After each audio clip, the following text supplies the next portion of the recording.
మునుపు ఊలల్లా ఏ చెట్టు మీద చూసినా గుంపులే కొంగలు కాకులు రామశిల్కలు ఊరవిష్కలు కానొస్తుండే.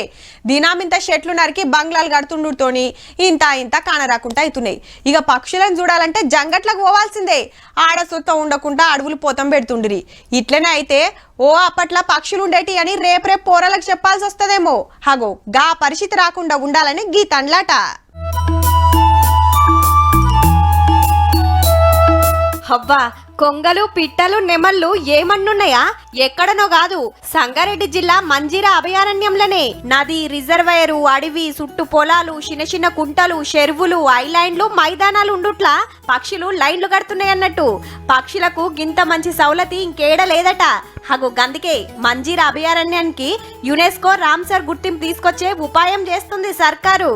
మనకి ఏంటంటే ఇంపార్టెన్స్ ఎప్పుడైతే వచ్చిందో జనాలకు కూడా ఎక్కువ బర్డ్ వాచెస్ త్రూఅవుట్ ఇండియా వచ్చి విజిట్ చేసే ఛాన్స్ ఉంది. దానివల్ల ఏంటంటే లోకల్స్ కి ఇన్కమ్ జనరేట్ అవుతుంది. అట్ ద సేమ్ టైం వాళ్ళకి కూడా అవగాహన వస్తుంది, మంజీరా ఇంత మంచి బర్డ్ ప్లేస్ ఉంది కాబట్టి ప్రొటెక్షన్ కూడా చేయాలి. పక్షులను చూస్తానికి దేశం అంతటి నుంచి టూరిస్టులు వస్తారు కాబట్టి టూరిజం డెవలప్ అవుతుంది. లోకలోళ్లకు జాబులు సుతొస్తాయట.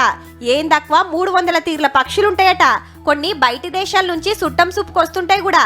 నది బందుల పొంటి ఉండే చెట్ల మీద గుళ్ళు పెడుతుంటాయి ముద్దుగా. వీటిని చూస్తానికి చాలా మంది టూరిస్టులు వస్తుంటారు. ఏమేం పక్షులున్నాయో మ్యూజియంలా బొమ్మలు సుత పెట్టిరు ముద్దుగా. కొన్ని పక్షులు అడవి కోళ్ళను సుత సాకుతున్నారు. పక్షులే కాదుల్లో మొసళ్ళ పార్క్ సుతున్నది.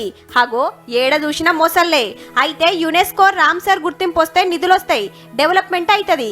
కానీ జీవాలకు తక్లీఫ్ అవుతుంది అనుకొస్తున్నారు పక్షులను కాయిషేస్తోళ్ళు.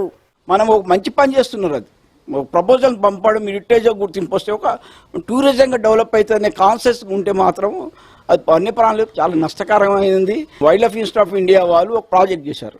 మగ్గర్ అనే జాతి కుక్కడేల్స్ ఇక్కడ పెంచడం వల్ల రేపు పొద్దున్న ఎట్లా ఉంటుంది దాని ఆవరణం అదంతా స్టడీ చేసి ఒక 5 ఏళ్ళు ప్రాజెక్ట్ చేశారు. వన్యప్రాణులను కాపాడుకుంటా టూరిజం డెవలప్ చేయురి అంటూరన్నట్టు. ఇక చెప్పున్నే యునెస్కో గుర్తింపు రావాలని కోరుకుందాం. తీర్వాటం ఉంటే ఓ మలకాట్ల పోయిరారి మరి.